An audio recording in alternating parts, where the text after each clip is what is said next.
Iran Israel ಸಂಘರ್ಷಕ್ಕೆ ದೊಡ್ಡಣ್ಣ ಅಧಿಕೃತ entry. ವಾರ್ನಿಂಗ್ಗೆ ಜಗ್ಗದ ಇರಾನ್ ಮೇಲೆ ಅಮೆರಿಕ ಏರ್ ಸ್ಟ್ರೈಕ್. ಇರಾನ್ ಮೇಲೆ ಪ್ರಬಲ ಬಾಂಬರ್ ಅಟ್ಯಾಕ್. ಮೂರನೇ ಮಹಾಯುದ್ಧಕ್ಕೆ ಅಮೆರಿಕದಿಂದ ಮುನ್ನುಡಿನ. ಇಸ್ರೇಲ್ ಇರಾನ್ ನಡುವೆ ನಡೆಯುತ್ತಿರುವ ಯುದ್ಧ ಬಹುದೊಡ್ಡ ತಿರುವು ಪಡೆದುಕೊಂಡಿದೆ. ಕಳೆದ 9 ದಿನಗಳಿಂದ ಹಗಲು ರಾತ್ರಿ ಎನ್ನದೇ ನಡೆಯುತ್ತಿರುವ ಇರಾನ್ ಇಸ್ರೇಲ್ ನಡುವಿನ ಸಂಘರ್ಷಕ್ಕೆ ವಿಶ್ವದ ದೊಡ್ಡಣ್ಣ ಅಮೆರಿಕ ಅಧಿಕೃತವಾಗಿ ಎಂಟ್ರಿ ಕೊಟ್ಟಿದೆ. ಇರಾನ್ಗೆ ಪದೇ ಪದೇ ಅಮೆರಿಕ ಅಧ್ಯಕ್ಷ ಟ್ರಂಪ್ ಎಚ್ಚರಿಕೆ ಕೊಡುತ್ತಿದ್ರು. ಇದಕ್ಕೆ ಜಗ್ಗದ ಇರಾನ್ಗೆ ನಿನ್ನೆ ರಾತ್ರಿ ತಕ್ಕ ಪಾಠ ಕಲಿಸಿದ್ದಾರೆ. ಇರಾನ್ ದೇಶದ 3 ಪ್ರಮುಖ ಅಣು ಸ್ಥಾವರಗಳನ್ನ ಗುರಿಯಾಗಿಸಿ ಏರ್ ಸ್ಟ್ರೈಕ್ ನಡೆಸಿದೆ. ಇರಾನ್ ಸುತ್ತುವರಿದು ಅಮೆರಿಕದ ಸೇನೆ ದಾಳಿ ನಡೆಸಿದೆ. ಇರಾನ್ನಲ್ಲಿರುವ ಫೋರ್ಡೋ, ನಟಾನ್ಸ್ ಮತ್ತು ಎಸ್ಫಹಾನ್ ಎಂಬ 3 ಪ್ರಮುಖ ಪರಮಾಣು ತಾಣಗಳ ಮೇಲೆ ಅಮೆರಿಕ ಪ್ರಬಲ B-2 ಬಾಂಬರ್ ವಿಮಾನದಿಂದ ದಾಳಿ ನಡೆಸಿದೆ. ಇರಾನ್ ಮೇಲೆ ಅಮೆರಿಕ ದಾಳಿ. ಫೋರ್ಡೋ ಪರಮಾಣು ಕೇಂದ್ರ, ನಟಾನ್ಸ್ ಪರಮಾಣು ಕೇಂದ್ರ, ಎಸ್ಫಹಾನ್ ಪರಮಾಣು ಕೇಂದ್ರ ಈ 3 ಇರಾನ್ನ ಪ್ರಮುಖ ಅಣು ಸ್ಥಾವರಗಳು. 2 ಸ್ಥಾವರಗಳಲ್ಲಿ 60% ಯುರೇನಿಯಂ ಉತ್ಪಾದನೆ. ಎಸ್ಫಹಾನ್ ಸ್ಥಾವರದಲ್ಲಿ 90% ಯುರೇನಿಯಂ ಉತ್ಪಾದನೆ ಮಾಡಲಾಗಿತ್ತು.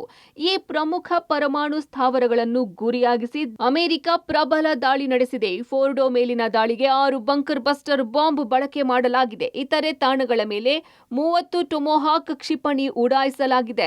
ಇರಾನ್ ಮೇಲೆ ಅಮೆರಿಕ ಅಧಿಕೃತವಾಗಿ ಇದೀಗ ದಾಳಿಯನ್ನ ನಡೆಸಿದೆ. ಈ ದಾಳಿಯಿಂದಾಗಿ ಜಾಗತಿಕ ಮಟ್ಟದಲ್ಲಿ ಅಲ್ಲೋಲ ಕೊಲ್ಲೋಲ ಸೃಷ್ಟಿಯಾಗುವಂತಹ ಸಾಧ್ಯತೆಗಳು ಕೂಡ ಇದಾವೆ. ಈಗಾಗಲೇ ಇರಾನ್ನ 3 ಪರಮಾಣು ಸಂಸ್ಕರಣಾ ಘಟಕಗಳ ಮೇಲೆ ದಾಳಿಯನ್ನ ನಡೆಸಿ ಭಾರಿ ಪ್ರಮಾಣದಲ್ಲಿ ಹಾನಿಯನ್ನ ಮಾಡಿದೆ. ನಟಂಜು ಜೊತೆಗೆ ಇಫ್ಹಾನ್, ಫಾರ್ಡೋ ಈ 3 ಯುರೇನಿಯಂ ಸಂಸ್ಕರಣಾ ಘಟಕಗಳ ಮೇಲೆ ದಾಳಿಯನ್ನ ನಡೆಸಿ ಭಾರಿ ಪ್ರಮಾಣದಲ್ಲಿ ಹಾನಿಯನ್ನ ಉಂಟು ಮಾಡಿದೆ. ಸೊ ಈಗ ಅಮೆರಿಕದ ದಾಳಿಗೆ ಇರಾನ್ ಕೂಡ ಪ್ರತಿ ದಾಳಿಯನ್ನ ನಡೆಸೋದಕ್ಕೆ ಒಂದಿಷ್ಟು ಪ್ಲಾನ್ಗಳನ್ನ ಸಿದ್ಧತೆಗಳನ್ನ ಕೂಡ ಮಾಡಿಕೊಳ್ತಾ ಇದೆ. ಈ B-2 ಬಾಂಬರ್ ವಿಮಾನ ಅಮೆರಿಕ ಯುದ್ಧ ಬತ್ತಳಿಕೆಯಲ್ಲಿರುವ ಪ್ರಬಲ ಅಸ್ತ್ರವಾಗಿದೆ. ಇದು ಬಾವಲಿ ರೂಪದಲ್ಲಿದ್ದು ಆಕಾಶದಲ್ಲಿ ಹಾರಾಡುವ ರಾಕ್ಷಸ ಅಂತಾನೂ ಈ B-2 ಬಾಂಬರ್ ಅನ್ನ ಕರೆಯುತ್ತಾರೆ. ಯಾವುದೇ ಡಿಫೆನ್ಸ್ ಸಿಸ್ಟಮ್ನ ರಾಡಾರ್ ಸಹ ಇದನ್ನ ಗುರುತಿಸೋಕೆ ಸಾಧ್ಯವಾಗದಷ್ಟು ನಿಖರ ದಾಳಿಯನ್ನು ಈ B-2 ಬಾಂಬರ್ ಮಾಡುತ್ತದೆ. ಇದು ಅಟ್ಯಾಕ್ಗೆ ಇಳಿದರೆ ಶತ್ರುಗಳ ನೆಲ ಅಲುಗಾಡಿಸದೆ ಬಿಡೋದಿಲ್ಲ. B-2 ಬಾಂಬರ್ನ ವಿಶೇಷತೆ: 14,000 ಕೆಜಿ ತೂಕದ ಬಾಂಬರ್ ಬಳಸಿದ ಅಮೆರಿಕ ಸದ್ಯದ ವಿಶ್ವದ ಅತ್ಯಂತ ಶಕ್ತಿಶಾಲಿ ಬಾಂಬರ್ ಎಂದೇ ಪ್ರಸಿದ್ಧಿ. ಅಮೆರಿಕ ವಾಯುಸೇನೆ ಬತ್ತಳಿಕೆಯ ಪ್ರಬಲ B-2 bomber. B-2 bomber bunker buster bomb ಎಂದೇ ಖ್ಯಾತಿ. 200 ಮೀಟರ್ ಆಳದಲ್ಲಿರುವ ಗುರಿ ಧ್ವಂಸ ಮಾಡುವ ಸಾಮರ್ಥ್ಯ. 11,000 ಕಿಲೋಮೀಟರ್ ದೂರವನ್ನು ಕ್ರಮಿಸಬಲ್ಲ B-2 ಬಾಂಬರ್. ನಿರಂತರವಾಗಿ 44 ಗಂಟೆಗಳ ಕಾಲ ಹಾರುವ ಸಾಮರ್ಥ್ಯ. 34 ಆನೆಗಳ ತೂಕ ಹೊಂದಿರುವ B-2 ಬಾಂಬರ್ ಇದಾಗಿದೆ. ಇರಾನ್ ಮೇಲೆ ಅಮೆರಿಕ ಟಾಮಾಹಾಕ್ ಕ್ರೂಸ್ ಮಿಸೈಲ್ ಅನ್ನ ಬಳಕೆ ಮಾಡಿದೆ.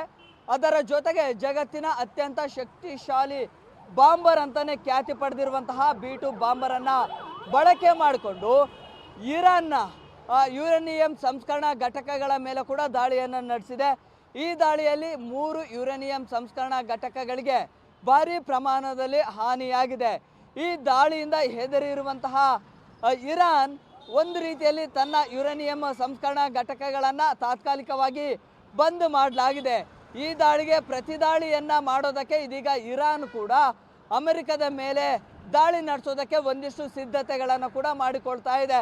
ಈ ದಾಳಿ ಏನಾದರೂ ಆಗಿದ್ದೇ ಆದಲ್ಲಿ ಜಾಗತಿಕ ಮಟ್ಟದಲ್ಲಿ ಕೂಡ ಒಂದಿಷ್ಟು ಮತ್ತೆ ಉದ್ವಿಗ್ನತೆ ಸೃಷ್ಟಿಯಾಗುವಂತಹ ಸಾಧ್ಯತೆಗಳು ಕೂಡ ಇದೆ. ಇರಾನ್ ಮೇಲೆ ನಮ್ಮ ದಾಳಿ ಯಶಸ್ವಿ. ಸೇನೆ ಕಾರ್ಯವನ್ನು ಶ್ಲಾಘಿಸಿದ ಅಧ್ಯಕ್ಷ ಟ್ರಂಪ್. ಪ್ರತಿರೋಧ ಒಡ್ಡಿದ್ದರೆ ಮತ್ತೆ ದಾಳಿ ಎಚ್ಚರಿಕೆ. ಇರಾನ್ ಮೇಲಿನ ದಾಳಿ ಮಾಡಿದ ಬಗ್ಗೆ ಅಮೆರಿಕ ಅಧ್ಯಕ್ಷ ಟ್ರಂಪ್ ಘೋಷಣೆ ಮಾಡಿದ್ದಾರೆ. ಫೋರ್ಡೋ, ನಟಾನ್ಸ್, ಎಸ್ಫಹಾನ್ ಮೇಲೆ ಅಮೆರಿಕ ಸೇನೆ ಯಶಸ್ವಿ ದಾಳಿ ನಡೆಸಿದೆ. ನಮ್ಮ ಸೇನೆಗೆ ಸರಿಸಾಟಿಯಾದ ಸೇನೆ ಮತ್ತೊಂದಿಲ್ಲ. ನಮ್ಮ ವಿಮಾನಗಳು ಸುರಕ್ಷಿತವಾಗಿ ವಾಪಸ್ಸಾಗಿವೆ. ಉಗ್ರ ಪ್ರಾಯೋಜಿತ ರಾಷ್ಟ್ರದಿಂದ ಎದುರಾಗುವ ಭೀತಿಯಿಂದ ಜಗತ್ತನ್ನು ರಕ್ಷಿಸುವುದು, ಇರಾನ್ನ ಪರಮಾಣು ಸಾಮರ್ಥ್ಯವನ್ನು ನಾಶಪಡಿಸುವುದು ನಮ್ಮ ಗುರಿಯಾಗಿದೆ. ಇರಾನ್ ಈಗಲೂ ಬಗ್ಗದೆ ಪ್ರತಿರೋಧ ಒಡ್ಡಿದರೆ ಮತ್ತೆ ದಾಳಿ ಮಾಡೋದಾಗಿ ಇರಾನ್ಗೆ ಅಮೆರಿಕ ಅಧ್ಯಕ್ಷ ಟ್ರಂಪ್ ಎಚ್ಚರಿಕೆ ಕೊಟ್ಟಿದ್ದಾರೆ. ಅಮೆರಿಕದ ದಿಟ್ಟ ನಿರ್ಧಾರಕ್ಕೆ ಸಲಾಂ. ಟ್ರಂಪ್ ಕೊಂಡಾಡಿದ ಇಸ್ರೇಲ್ ಪ್ರಧಾನಿ. ಇರಾನ್ ಜೊತೆಗಿನ ಯುದ್ಧಕ್ಕೆ ಅಮೆರಿಕ ಸಾಥ್ ನೀಡಿರುವುದಕ್ಕೆ ಇಸ್ರೇಲ್ ಪ್ರಧಾನಿ ನೇತಾನ್ಯಾಹು ಶ್ಲಾಘಿಸಿದ್ದಾರೆ. ಇದು ಅಮೆರಿಕದ ದಿಟ್ಟ ನಿರ್ಧಾರ. ಶಕ್ತಿಯ ಮೂಲಕವೂ ಶಾಂತಿ ಸ್ಥಾಪಿಸಬಹುದು. ಅಮೆರಿಕದ ಅದ್ಭುತ ಮತ್ತು ನೀತಿವಂತ ಶಕ್ತಿಯಿಂದ ಇರಾನ್ನ ಪರಮಾಣು ಸೌಲಭ್ಯಗಳನ್ನು ಗುರಿಯಾಗಿಸುವ ನಿಮ್ಮ ದಿಟ್ಟ ನಿರ್ಧಾರ ಇತಿಹಾಸವನ್ನು ಬದಲಾಯಿಸುತ್ತದೆ. ಭೂಮಿಯ ಮೇಲಿನ ಯಾವುದೇ ದೇಶವು ಮಾಡಲು ಸಾಧ್ಯವಾಗದ ಕೆಲಸವನ್ನು ಅಮೆರಿಕ ಮಾಡಿದೆ ಎಂದು ಹೊಗಳಿದ್ದಾರೆ. ನಾವು ಪ್ರತೀಕಾರದ ದಾಳಿಗೆ ಸಿದ್ಧರಿದ್ದೇವೆ. ಅಟ್ಯಾಕ್ ಬೆನ್ನಲ್ಲೇ ಅಮೆರಿಕಕ್ಕೆ ಇರಾನ್ ಎಚ್ಚರಿಕೆ. ಇರಾನ್ ಮೇಲೆ ಅಮೆರಿಕ ಬಾಂಬರ್ ದಾಳಿ ನಡೆಸಿದ ಬೆನ್ನಲ್ಲೇ ಇರಾನ್ನಿಂದ ಅಮೆರಿಕಾಗೆ ಮತ್ತೆ ಎಚ್ಚರಿಕೆ ನೀಡಲಾಗಿದೆ. ನಾವು ಪ್ರತೀಕಾರದ ದಾಳಿಗೆ ಸಿದ್ಧರಿದ್ದೇವೆ. ಅಮೆರಿಕದ ನೌಕಾಪಡೆ ಹಡಗುಗಳ ಮೇಲೆ ಕ್ಷಿಪಣಿ ಪ್ರಯೋಗಿಸುತ್ತೇವೆ. ಬ್ರಿಟಿಷ್, ಜರ್ಮನ್, ಫ್ರೆಂಚ್ ಹಡಗುಗಳಿಗೆ ಹಾರ್ಮೋಜ್ ಜಲಸಂಧಿ ಮುಚ್ಚುತ್ತೇವೆ ಎಂದು ಇರಾನ್ ಸುಪ್ರೀಂ ಲೀಡರ್ ಖಮೇನಿ ಸಲಹೆಗಾರ ಗುಡುಗಿದ್ದಾನೆ. ಈ ಮಧ್ಯೆ ಹೌತಿ ಉಗ್ರರು ಸಹ ಅಮೆರಿಕಾಗೆ ವಾರ್ನಿಂಗ್ ಕೊಟ್ಟಿದ್ದಾರೆ. ಅಮೆರಿಕ ದಾಳಿ ನಡೆಸಿದ್ದು ಸರಿಯಲ್ಲ, ದಾಳಿಗೆ ಅಮೆರಿಕ ಬೆಲೆ ಕಟ್ಟಬೇಕಾಗುತ್ತದೆ ಎಂದು ಎಚ್ಚರಿಕೆ ಕೊಟ್ಟಿದೆ. ಅಮೆರಿಕ ದಾಳಿಯಲ್ಲಿ ವಿಕಿರಣ ಸೋರಿಕೆ ಆಗಿಲ್ಲ. ಪರಮಾಣು ಕೇಂದ್ರಗಳು ಸುರಕ್ಷಿತವಾಗಿದೆ. ಇರಾನ್ನ ಪ್ರಮುಖ ಪರಮಾಣು ಕೇಂದ್ರಗಳ ಮೇಲೆ ಅಮೆರಿಕದ ಪ್ರಬಲ ಬಾಂಬರ್ ವಿಮಾನದಿಂದ ದಾಳಿ ನಡೆಸಿದ್ದನ್ನು ಇರಾನ್ ಒಪ್ಪಿಕೊಂಡಿದೆ. ಆದರೆ ಅಮೆರಿಕ ದಾಳಿಯಲ್ಲಿ ನಮ್ಮ 3 ಪರಮಾಣು ಸ್ಥಾವರಗಳು ಸುರಕ್ಷಿತವಾಗಿವೆ. ಯಾವುದೇ ದೊಡ್ಡ ಪ್ರಮಾಣದ ಹಾನಿ ಆಗಿಲ್ಲ. ದಾಳಿಯಲ್ಲಿ ಪರಮಾಣು ಕೇಂದ್ರಗಳಿಂದ ವಿಕಿರಣ ಸೋರಿಕೆಯಾಗುತ್ತಿಲ್ಲ. ಇರಾನ್ ನಾಗರಿಕರು ಸಹ ಸುರಕ್ಷಿತವಾಗಿದ್ದಾರೆ ಎಂದು ಇರಾನ್ ಅಧಿಕಾರಿಗಳು ತಿಳಿಸಿದ್ದಾರೆ. ಇನ್ನು ಇರಾನ್ ಮೇಲಿನ ಯುದ್ಧಕ್ಕೆ ಅಮೆರಿಕ ಅಧಿಕೃತ ಎಂಟ್ರಿ ಕೊಟ್ಟಿರೋದ್ರಿಂದ ಜಾಗತಿಕ ಮಟ್ಟದಲ್ಲಿ ಸಂಘರ್ಷ ಏರ್ಪಡುವ ಸಾಧ್ಯತೆ ಇದೆ. ಇರಾನ್ ವಿರುದ್ಧ ಮಿಲಿಟರಿ ಕಾರ್ಯಾಚರಣೆ ನಡೆಸದಂತೆ ಅಮೆರಿಕಾಗೆ ರಷ್ಯಾ ಮತ್ತು ಚೀನಾ ಎಚ್ಚರಿಕೆ ಕೊಟ್ಟಿದ್ದವು. ಶಾಂತಿ ಮಾತುಕತೆಗೆ ಪ್ರಯತ್ನವನ್ನು ರಷ್ಯಾ ಆರಂಭಿಸಿತ್ತು. ಆದರೆ ಈ ನಡುವೆ ಅಮೆರಿಕದಿಂದ ನಡೆದಿರುವ ದಾಳಿ ರಷ್ಯಾ ಮತ್ತು ಚೀನಾ ಕೆಂಗಣ್ಣಿಗೆ ಗುರಿಯಾಗಬಹುದು. ಇರಾನ್ ಪರ ನಿಂತಿರುವ ರಷ್ಯಾ, ಚೀನಾ ಹೊಸ ತಂತ್ರ ರೂಪಿಸುವ ಸಾಧ್ಯತೆ ಇದೆ.